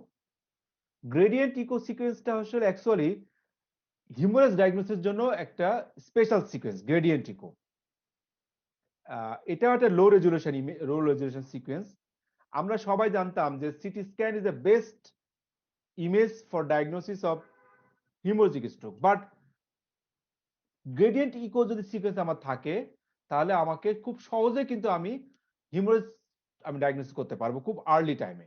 সুতরাং আমার যদি ফ্যাসিলিটি থাকে একটা পেশেন্টের অ্যাকুট স্ট্রোক ডায়াগনোসিস করতে গেলে, যদি এমআরআই ফ্যাসিলিটি থাকে এবং খুব তাড়াতাড়ি আমি করতে চাই, সেক্ষেত্রে আমি একটা ডিডব্লিউআই এবং একটা গ্রেডিয়েন্ট ইকো আমি যদি বলি যে একটা ডিডব্লিউআই এবং গ্রেডিয়েন্ট ইকো দেওয়ার জন্য শুধুমাত্র, তাহলে কিন্তু আমি খুব সহজে বুঝতে পারবো যে অ্যাকুট ইসকেমিক স্ট্রোক না অ্যাকুট হিমোরেজিক স্ট্রোক। আর যদি পেশেন্টের দেখা যাচ্ছে তার সিটি স্ক্যান অ্যাভেলেবিলিটি আছে, তাহলে সেক্ষেত্রে আমরা সিটি স্ক্যান করবো two exclude haemorrhage. But for diagnosis of hemorrhage or ischemic stroke, MRI is superior to CT scan, কারণ MRI এর গ্রেডিয়েন্ট ইকো খুব সহজেই মাইনর ব্লিডিং কেও ডায়াগনোসিস করতে পারে, এন্ড ডিডব্লিউআই ইমেজ উইদিন মিনিটস এর ভিতরেই একটা ইসকেমিক স্ট্রোকে ডায়াগনোসিস করতে পারে। এছাড়াও কিছু ফ্লো সেন্সিটিভ সিকোয়েন্স আছে, যেমন এমআর এনজিওগ্রাফি বা এমআর ভেনোগ্রাফি। এটার মাধ্যমে আমরা কোনো অ্যানিউরিজম আছে কিনা, ভেসিকুলার স্টেনোসিস আছে কিনা সেটা আমরা ডায়াগনোসিস করতে পারি। This is CT of the brain, this is MRI of the neck. এটা আমরা ভাস্কুলার ইমেজিংটা, it is MRV of brain, কোনো থ্রোম্বোসিস আছে কিনা সেটা জানার জন্য আমরা এমআরভিটা ইউজ করতে পারি। This also MRV of brain showing there is a, এখানে আমরা দেখতে পাচ্ছি যে এটা রেস্ট্রিক্টেড হয়ে গেছে বা স্টেনোসিস হয়ে গেছে এখানে রাইট ট্রান্সভার্স সাইনাসে। রাইট ট্রান্সভার্স সাইনাসে that is stenosis, most likely it's a thrombosis. And there is also a, এখানে আমরা দেখতে পাচ্ছি যে হাইপো, এখানে আমি suprasagittal sinus is not visualised well, most likely it's a suprasagittal sinus thrombosis. তাহলে এমআরভির মাধ্যমে কিন্তু আমরা ভেনাস সাইনাস থ্রোম্বোসিস খুব সহজে ডায়াগনোস করতে পারি। Another sequence is DSA. This is a invasive procedure, digital substructure angiography. এখানে আমরা থেরাপিউটিক এবং ডায়াগনস্টিক বোথ ক্ষেত্রে আমরা ভাস্কুলার ওয়েল ভিজুয়ালাইজেশনের জন্য থেরাপিউটিক এবং মানে ডায়াগনস্টিক দুই ক্ষেত্রে আমরা ডিএসএ ইউজ করতে পারি, দ্য গোল্ড স্ট্যান্ডার্ড। আমরা কিছু থেরাপিউটিক কয়েলিং করার জন্য আমরা এই ডিএসএ টা ইউজ করতে পারি। তো that's all about the sequence. আর অ্যানাদার সিকোয়েন্স ইজ এমআরএস, এটা নিয়ে আমি ডিটেইলস বলবো না এখন, এগুলো আমরা একটু করবো, এগুলো আমাদের এত দরকার নেই। তো যদি আমরা সিকোয়েন্স গুলো জানতে চাই সব মিলায়ে, যে T1 weighted image, T2 weighted image, diffusion weighted image, flow sensitive image এবং কিছু এক্সট্রা ধরো এমআরএস, ফাংশনাল এমআরআই। টি1 এর ভিতরে T one contrast, fat suppressed, contrast plus fat suppressed. T two এর সাথে আছে FLAIR image, fat suppressed image, T two shine through. Diffusion weighted ইমেজের ভিতরে ডিডব্লিউআই, এডিসি ম্যাপ, ট্রাক্টোগ্রাফি, অনেক সময় ট্রাক দেখার জন্য। Flow sensitive MR angiography, MR venography, অনেক সময় সিএসএফ ফ্লো স্টাডিজ আমরা করতে পারি। এছাড়া এমআরএস, এটার মাধ্যমে আমরা কোনো ব্রেনে কোনো টিউমার আছে কিনা সেটা দেখতে পারি আমরা। ফাংশনাল কিছু এমআরআই এর মাধ্যমে আমরা নিউরোসাইকেটিক বিভিন্ন ডিজিজগুলো ডায়াগনোসিস করতে পারি। এমআর পারফিউশনের মাধ্যমে আগের মতো সিটি পারফিউশনের মতো একই রকম ভাবে আমরা ফ্লোটা আমরা ইসকেমিক পেন নাম্বার এরিয়াতে আমরা ডায়াগনোসিস করতে পারি খুব সহজে। আচ্ছা, এখানে আমরা আগেই বলছিলাম, এখন আমরা আসি ইন্টেন্সিটি। টি1, টি2 ফ্লেয়ার এন্ড ডিডব্লিউআই ইন্টেন্সিটি আমরা দেখে আমরা ডায়াগনোসিস করতে পারি। সাধারণত টি2 ওয়েটেড ইমেজে যদি হাইপার ইন্টেন্স থাকে তাহলে আমাদের ডায়াগনোসিস থাকবে ইটস ডিউ টু ইডেমা। যেমন this is a FLAIR image showing hyper intensity over the right MCA territory, most likely it is a acute right MC infarction. And this is also a DWI image showing there is a hyperintensity over the right MCA territory and the hypointensity at that area on the ADC map. So it most likely acute right MC infarction. And এখানে যদি আমরা খেয়াল করি তাহলে দেখতে পাচ্ছি যে এখানে DWI তে হাইপার ইন্টেন্সিটি আছে, ফ্লেয়ার ইমেজেও হাইপার ইন্টেন্সিটি আছে, কিন্তু ওই পেশেন্টের আমরা যখন দেখলাম এডিসি ম্যাপ করলাম, এডিসি ম্যাপেও সেম জায়গায় hyper intensity. That is called T two shine through, and this is not due to infarction. It is maybe either any other cause, maybe it's a tumor or any pus containing কোনো structure, যেটা আমরা আগে discuss করছিলাম। This is also examples of hyper intensity. আমরা জানি যে MRI তে oedema গুলো হাইপার ইন্টেন্সিটি দেখায়। সিটি স্ক্যানে যেমন আমরা দেখছিলাম কোন ইডেমা হাইপো ইন্টেন্সিটি হাইপোডেন্স দেখায়, বাট এমআরআই তে কোনো ইডেমা হাইপার ইন্টেন্সিটি দেখা যায়। এখানে ঠিক দেখতে পাচ্ছি আমরা একই রকম ভাবে যে একটা finger like projection of hyper intensity, finger like projection of hyper intensity, তার সেন্টারে একটা মিক্সড ইন্টেন্সিটি রিলেশন আছে।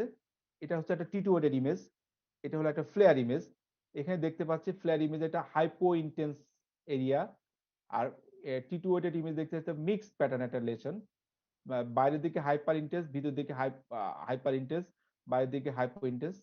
সো মোস্ট লাইকলি এটা একটা কোনো মানে ফ্লুইড কন্টেনিং কোন স্ট্রাকচার থাকবে এবং তার চারিপাশে একটা ভেসোজেনিক ইডেমা, চারিপাশে ভেসোজেনিক ইডেমা, যেটা একটা সিস্টিক কম্পোনেন্ট আছে। সিস্টিক কম্পোনেন্টের কারণে এখানে সিএসএফটা সাদা দেখাচ্ছে, আর যেহেতু আমি ফ্লুইডটাকে সাপ্রেস করে দিয়েছি সুতরাং এখানে কালো দেখা যাচ্ছে, যেহেতু ফ্লুইড ইমেজে ফ্লুইডটাকে সাপ্রেস করা হয়। তাহলে আমি বুঝতে পারছি যে সিস্টিক কোনো এখানে কোনো লেশন আছে যার চারিপাশে ভেসোজেনিক ইডেমা হতে পারে।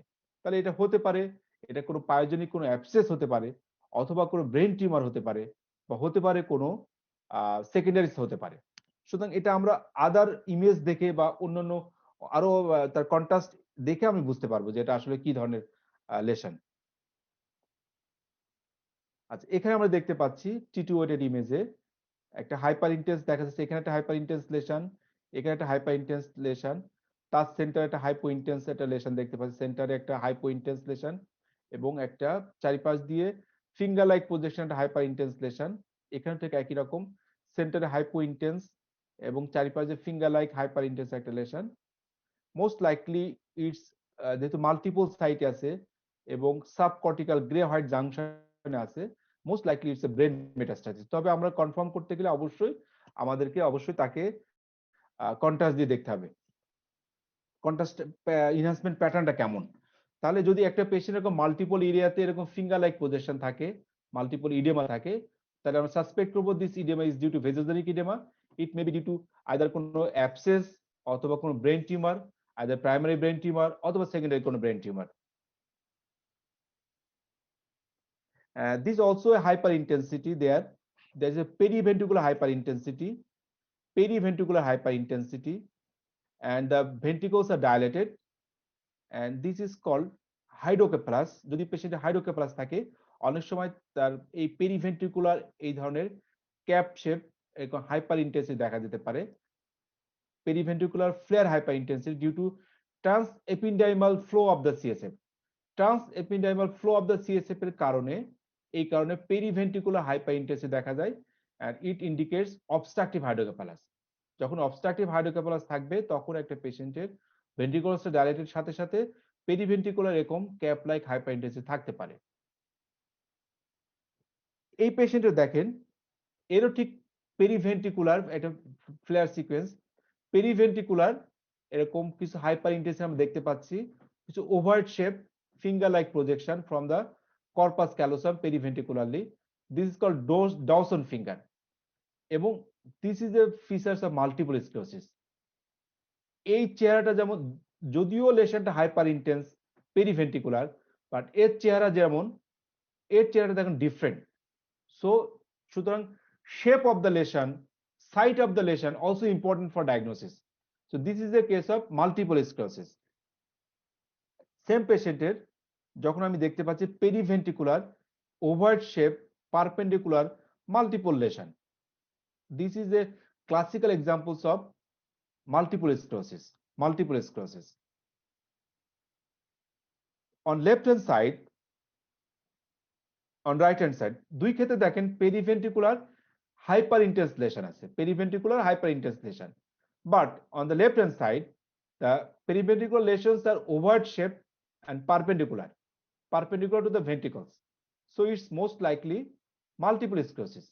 But in this case these are periventricular large confluent lesion এবং সাথে দেখেন তার সালকাস গুলো অনেক প্রমিনেন্ট, মোস্ট লাইকলি তার সাথে সেরিব্রাল অ্যাট্রফি আছে, অনেক সিগনিফিকেন্ট সেরিব্রাল অ্যাট্রফি আছে, যেমন সালকাস গুলো অনেক প্রমিনেন্ট, এই সালকাস গুলো অত প্রমিনেন্ট না, তো সালকাস অনেক প্রমিনেন্ট, সেরিব্রাল অ্যাট্রফি আছে, ভেন্ট্রিকলসটা কমপ্লিটলি ডাইলেটেড হয়ে গেছে, এরকম পেরিভেন্ট্রিকুলার এরকম কনফ্লুয়েন্ট লেশন আছে, you can suspect it's a small vessel disease, small vessel disease,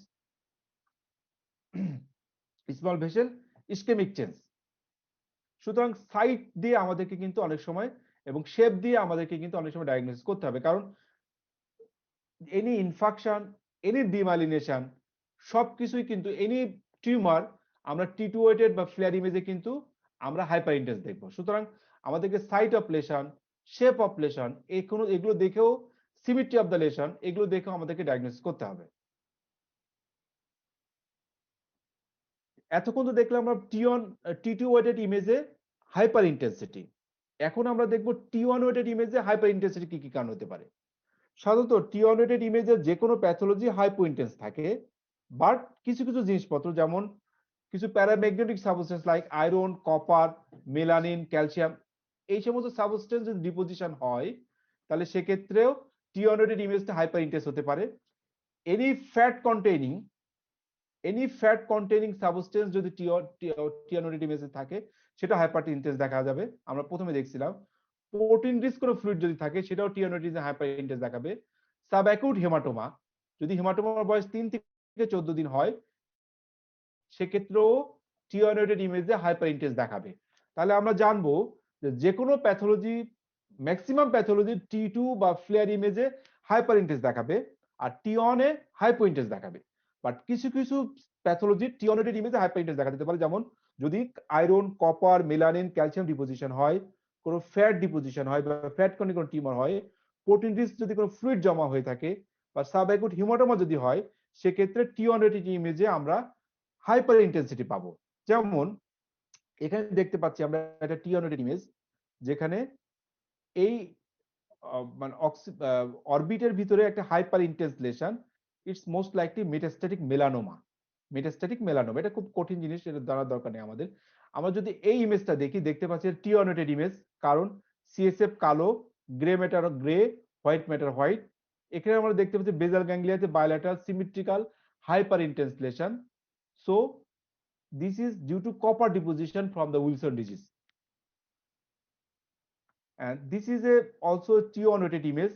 এখানে আমরা দেখতে পাচ্ছি একটা hyper intense lesion, well circumscribed hyper intense lesion, most likely it's a protein rich fluid containing কোন সিস্ট, কলয়েড সিস্ট। হেমাটোমাটা different স্টেজে MRI তে different ওয়েতে আমরা দেখতে পাই। যদি হেমাটোমার বয়স 1 থেকে 3 দিন হয়, যেটাকে বলে আমরা অ্যাকুট হেমাটোমা, সেক্ষেত্রে T1 এ হাইপার হবে, T2 তে হাইপো হবে। সাবঅ্যাকুট যেটা 3 থেকে 14 দিন বোথ T1 এবং T2 তে হাইপার হবে। আবার ক্রনিক কোনো লেশন আমরা সবসময় জানি ক্রনিক কোনো লেশনে ফ্লুইড জমা হয়, সিএসএফ জমা হয়, সেক্ষেত্রে T1 যেহেতু ফ্লুইড কন্টেনিং জিনিস কিন্তু হাইপো দেখাবে, T2 তে ফ্লুইড কন্টেনিং কোনো সাবস্টেন্স হাইপার দেখাবে বলে হাইপার দেখাবে। তাহলে ডিফারেন্ট স্টেজ অফ হিমোরেজে কিন্তু T1 এবং T2 তে ডিফারেন্ট দেখাবে এবং জিআরই সিকোয়েন্স দিয়ে আমরা কনফার্ম করতে পারবো যে এটা একটা হিমোরেজ।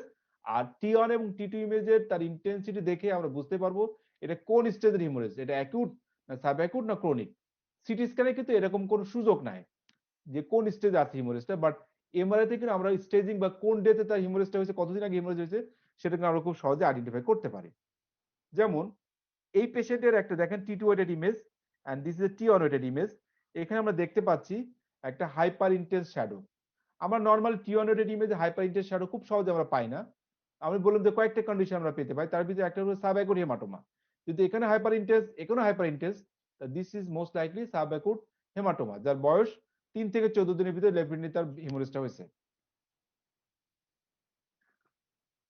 তাহলে আমরা যদি আমরা এতক্ষণ এমআরআই নিয়ে যে কথাগুলো বললাম, এটা যদি আমরা সংক্ষেপে একটু করি যে T2 এবং ফ্লেয়ারে যদি হাইপার ইন্টেন্সিটি পাই, তাহলে আমরা চিন্তা করব এটা due to edema from cytotoxic edema from infarction, this edema from vasogenic edema either from tumor, either primary or secondary, or any infection like pyogenic abscess, or if there is a periventricular cap shaped hyperintensity, most likely obstructive hydrocephalus. If Dawson finger like periventricular perpendicular pattern of hyperintensity, this is multiple sclerosis. And if there is periventricular confluent hyperintensity with prominent sulcus and cortical atrophy, then it's due to small vessel ischemic changes. And if hyperintensity in the T2 and T1, then it's subaqueous hemorrhage.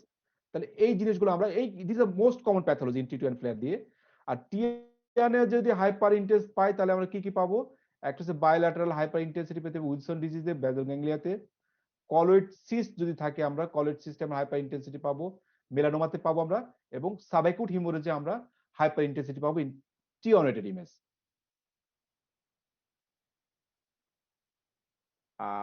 T2 weighted ইমেজে কখন আমরা hypo intense পাবো? ঠিক যে সমস্ত কন্ডিশনে T1 weighted ইমেজে hyper intense পাই, ঠিক সেম কন্ডিশনে আমরা T2 ওয়েটেড ইমেজে সেই সমস্ত কন্ডিশনে আমরা হাইপো ইন্টেন্স পাবো।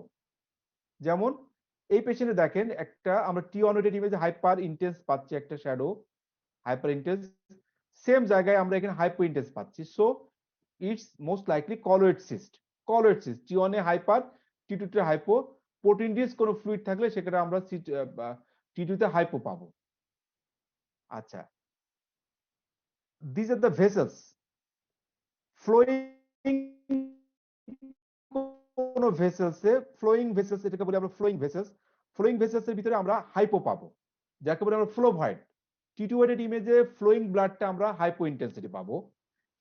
যেমন এখানে আমরা দেখতে পাচ্ছি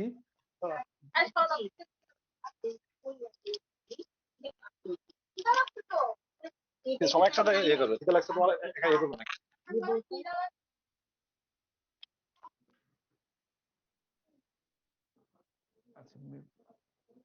আচ্ছা, this is the normal flow void. আচ্ছা, এখন কখনো কখনো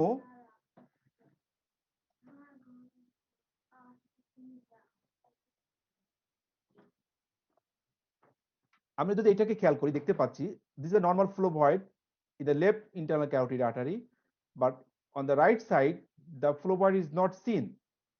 There is absent right in the ICF flow void, এবং এটা ইন্ডিকেট করে ICA তে তার থ্রোম্বোসিস আছে। তাহলে আমাদেরকে T2 ওয়েটেড ইমেজে কিন্তু নরমালি আমরা ফ্লো ভয়েডটা হাইপো দেখবো, যখন আমরা দেখতে পাবো না তখন আমরা সাসপেক্ট করব there may be some blockage, there may be some thrombosis. আচ্ছা, এটা আমাদের দরকার নাই। এটা আমরা দেখতে পাচ্ছিলাম যে অ্যাকুট হিমোরেজে T1 এ হাইপার থাকে এবং T2 তে থাকে হাইপো। T1 এ হাইপার, T2 তে হাইপো। যে কোনো ক্রনিক লেশনস অথবা ফ্লুইড কন্টেনিং কোনো লেশনস T1 এ হাইপো থাকবে। আমরা জানি যে টি1 এ maximum lesions, maximum pathology hypo থাকে, এক্সেপ্ট সাম, সেটা আমরা আগে ডিসকাস করছি। যেমন এখানে দেখা যাচ্ছে মাল্টিপল হাইপো ইন্টেন্স লেশন, এটা এবং periventricular lesions, most likely it's from old multiple sclerosis lesion, যাকে আমরা বলি অনেকটা ব্ল্যাক হোল, এগুলো পার্মানেন্টলি ড্যামেজড। তাহলে যদি আমরা একটু সামারাইজ করি, hypo intensity in MRI in T two এর ইমেজ, তাহলে আমরা কি কি সাসপেক্ট করব? প্রোটিন রিচ কোনো ফ্লুইড কন্টেনিং কোনো টিউমার, যেমন colloid cyst, normal flow void এবং acute haematoma. These are hypointense in T2, and in T1 most of the lesions are iso to hypo, especially in chronic lesions and fluid containing lesions, the T1 showing hypointensity.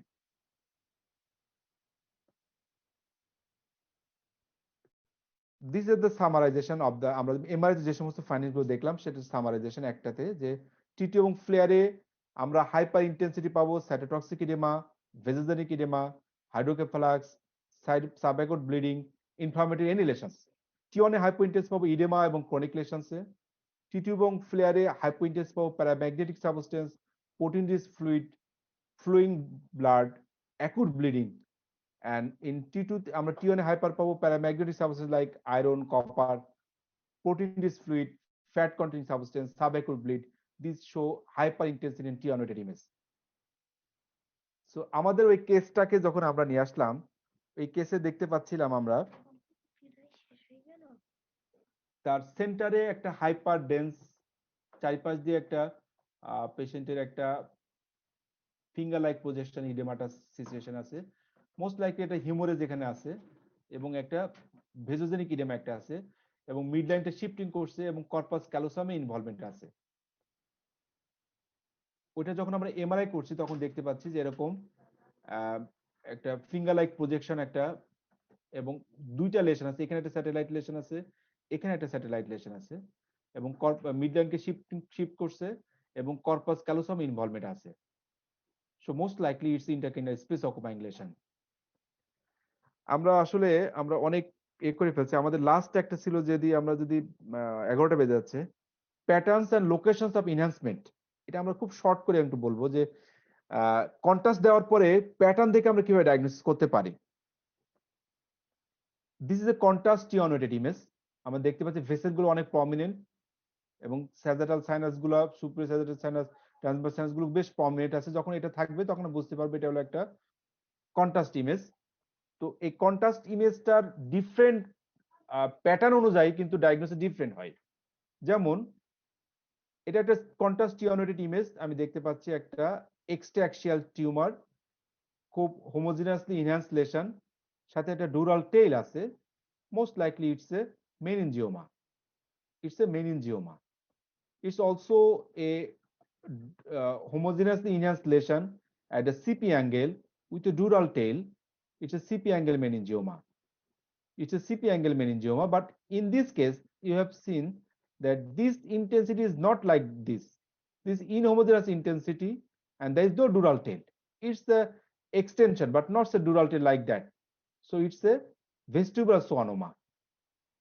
And this is a contrast agents, but in this case there is a thin linear serpentine leptomeningeal enhancement এবং bacterial মেনিনজাইটিসে এই ধরনের thin linear enhancement হয়। যখন এই ইনহ্যান্সমেন্টটা বেজের দিকে বেশি prominent থাকে, পন্সের সামনে দেখেন বেজের দিকে প্রমিনেন্ট থাকে, তখন সেটাকে বলে আমরা বেজাল মেনিনজাইটিস। এবং বেজাল মেনিনজাইটিসের অন্যতম গুরুত্বপূর্ণ কারণ হচ্ছে টিউবারকুলার মেনিনজাইটিস। সো আমাদেরকে অবশ্যই খেয়াল রাখতে হবে টিউবারকুলার মেনিনজাইটিস। আচ্ছা, ব্রেন মেটাস্ট্যাসিস দেখেন যে multiple nodular hyper intensity at a gray white junction. It's most likely metastatic disease. এখানে খেয়াল করেন, this is a nodular lesion but perpendicular to the ventricles, not like the gray white junction. It's perpendicular to the ventricles. It indicates acute or active multiple sclerosis lesion. The site of lesion is also important. দেখা যাচ্ছে দুইটারই প্যাটার্নই একই রকম, but সাইটটা দুই রকম। সুতরাং সাইডও যেমন ইম্পর্টেন্ট, প্যাটার্নও খুব important. This is a ring enhancing lesion, well marginated, smooth margin, সেন্টারে necrotic tissue. This is a pyogenic abscess, pyogenic brain abscess with surrounding vasogenic edema. This is also a ring enhancing lesion, but this is irregular ring enhancing lesion, and there is distortion of the corpus callosum. So it's not a pyogenic abscess, it's glioblastoma multiforme, it's a brain tumor. Brain tumor. এখানে দেখতে পাচ্ছি আমরা well circumscribed একটা ring enhancing lesion, DWI সিকোয়েন্সে hyper intensity দেখাচ্ছে এবং ADC ম্যাপে hypo intensity দেখাচ্ছে। So it's a pus containing একটা pyogenic abscess and this a glioblastoma multiforme. সুতরাং pattern of involvement, site of involvement is very important to know the underlying cause. আমরা এগুলো ডিটেলসে যাব না। তো আমাদের ফাইনালি ওই পেশেন্টের কি করা হয়েছিল, যখন কন্ট্রাস্ট দেওয়া হয়েছিল, কন্ট্রাস্ট দিয়ে দেখা গেল তার এরকম irregular contrast enhancing lesion, contrast enhancing lesion, দুইটা স্যাটেলাইট লেশন আছে এবং যেটা মিডলাইনকে শিফট করছে এবং কর্পাস ক্যালোসাম ইনভলভমেন্ট আছে। So it's a high grade glioma বা glioblastoma multiforme. That's all. Thank you very much. অনেক বাজে, 11টা বেজে গেছে। Any question from anyone?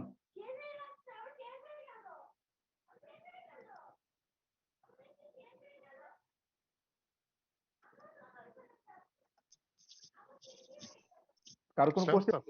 আসসালাম স্যার, একটু বলুন, how can we recognize venous infarct and cerebral venous sinus thrombosis in CT scan? Oh good. আসলে মানে সিটি স্ক্যান আমরা দেখা যায় যে ভেনাস সাইনাস থ্রম্বোসিসটা সিটি স্ক্যান অফ ব্রেনে নন কন্ট্রাস্ট এবং কন্ট্রাস্ট দিয়ে আমরা সাসপেক্ট করতে পারি।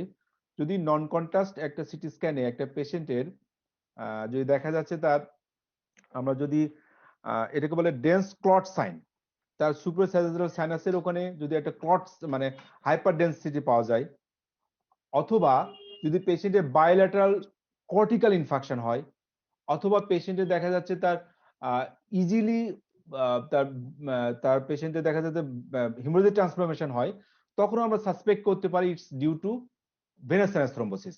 সেক্ষেত্রে আমরা কন্ট্রাস্ট ইউজ করে থাকলে আমরা বলি এমটি ডেল্টা সাইন, যে সেন্ট্রালি হাইপোডেন্সিটি থাকে, পেরিফেরিতে হাইপার ডেন্সিটি থাকে, তাকে আমরা MT delta sign.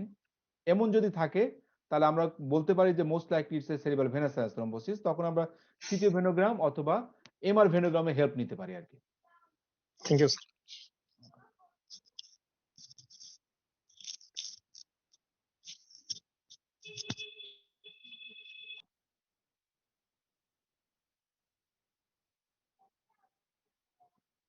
Any other question?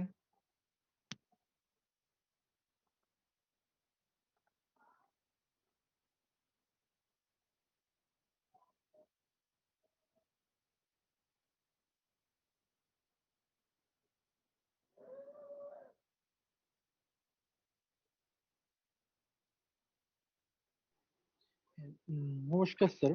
Sir, easily CT scan বা এমআরআই যদি রিড করার কোনো একটা টিপস দিতেন স্যার, মানে আই এম এ ভিগেনিয়াস স্যার। মানে এটা কি সিটি স্ক্যান এমআরআই না, মানে বুঝতে পারিনি কোশ্চেনটা। স্যার মানে স্যার আমার কোশ্চেনটা হলো কি স্যার, মানে ইজিলি মানে স্যার আমি কেবল স্যার সিটি স্ক্যান বা এমআরআই স্যার পড়া শুরু করছি স্যার, আমি কিভাবে অ্যাপ্রোচ করতে পারি যাতে স্যার মোটামুটি আমি একটু সহজে চিনতে পারি। আচ্ছা, আমরা যেটা করি যে প্রথমত সিটি স্ক্যানে আমরা মানে আইডেন্টিফিকেশন করব, ল্যান্ডমার্ক গুলো দেখব, কোনো অ্যাসিমেট্রিক্যাল দুই পাশে কোনো অ্যাসিমেট্রিক্যাল কোনো কিছু আছে কিনা দেখব। এরপরে আমরা দেখতে পারি যে কোনো ধরনের কোনো লেশন আছে কিনা, কোনো হাইপারডেন্স বা হাইপোডেন্স কোনো শ্যাডো আছে কিনা, সেটা দেখার পরে এবং এই হাইপোডেন্সিটি যদি থাকে সেক্ষেত্রে আমি সাসপেক্ট করতে পারি কোনো কোনো ভাস্কুলার টেরিটরি ফলো করছে কিনা। যদি টেরিটরি ফলো করে তাহলে আমরা বলতে পারি এটা ইসকেমিক স্ট্রোক বা ইনফাকশন। যদি দেখা যায় এটা কোনো ইনফেকশন হতে পারে অথবা কোনো টিউমার হতে পারে। অথবা যদি পেশেন্ট হাইপার ডেন্সিটি থাকে, আমরা জানি যে সিটি স্ক্যানে হাইপার ডেন্সিটি কি কি ক্ষেত্রে থাকে, কোনো ব্লাড কিনা, কোনো ক্যালসিফিকেশন কিনা, সেটা আমরা কিন্তু বুঝতে পারবো আর কি।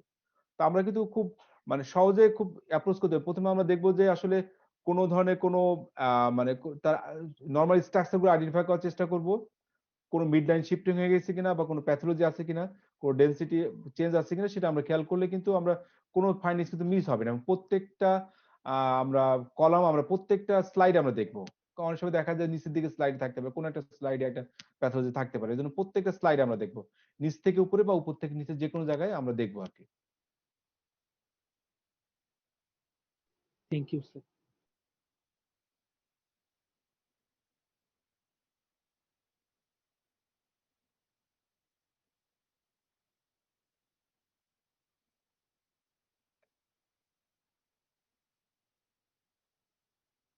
তো ঠিক আছে, আমরা শেষ করে দিতে পারি মনে হয়। জি স্যার, আসসালামু আলাইকুম স্যার, আপনাকে অসংখ্য ধন্যবাদ এত সময় নিয়ে আমাদেরকে স্যার ক্লাসটা নেওয়ার জন্য। স্যার ক্লাসটা খুবই ইফেক্টিভ হয়েছে। স্যার আমরা তাহলে স্যার ক্লাসটা শেষ করে দিচ্ছি। ওকে, থ্যাংক ইউ। স্যার আসসালামু আলাইকুম।